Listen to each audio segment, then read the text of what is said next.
Hello, dumating na yung parcel ko ng walnuts. Ito po yung balot niya. Hindi ko na video. TNT ang tapos ito po siya 1 kilo para tipid. Tapos good for the health. Mabuti sa kalusugan po ang walnuts, pampanormal ng blood pressure, cholesterol, blood sugar, at marami pang iba. Raw walnuts ang gusto ko, ayoko ng roasted walnuts.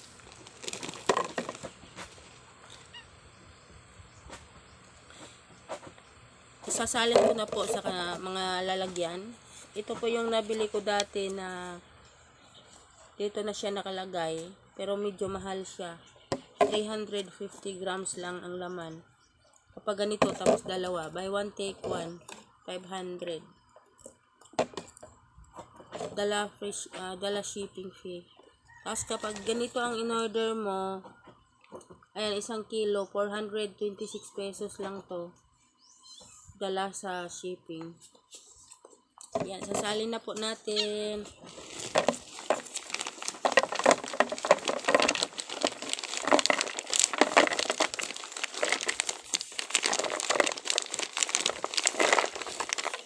Yan, isa. Puno na siya. Ito naman, ngayon.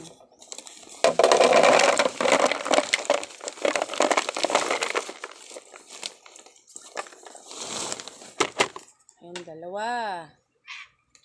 Yan, puno na. Dito naman natin ilagay. Ito pa yung lagayan ng kasoy. Nung bumili ako ng roasted kasoy. Dati, ito po siyang lagayan. Lalagyan po natin ngayon ng walnuts. Yan. Dati pag umorder po ako ng walnuts, sumusobra po siya sa 3 bote. Ganito ang 1 kilo. Ngayon kulang-kulang na. Nagmahal na talaga ang ngayon. Nagmahal ng mga bilihin. Bali, 3 ganito na siya. Ayan po. Thank you for watching. Pusa ko.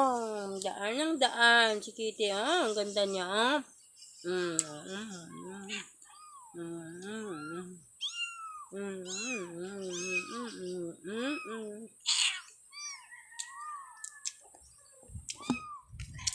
Sila.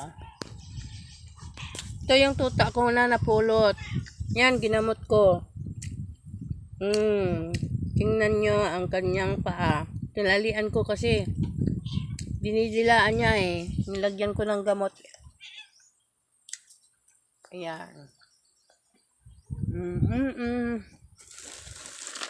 Dahil mainit ang araw sobra, 51 degrees Celsius.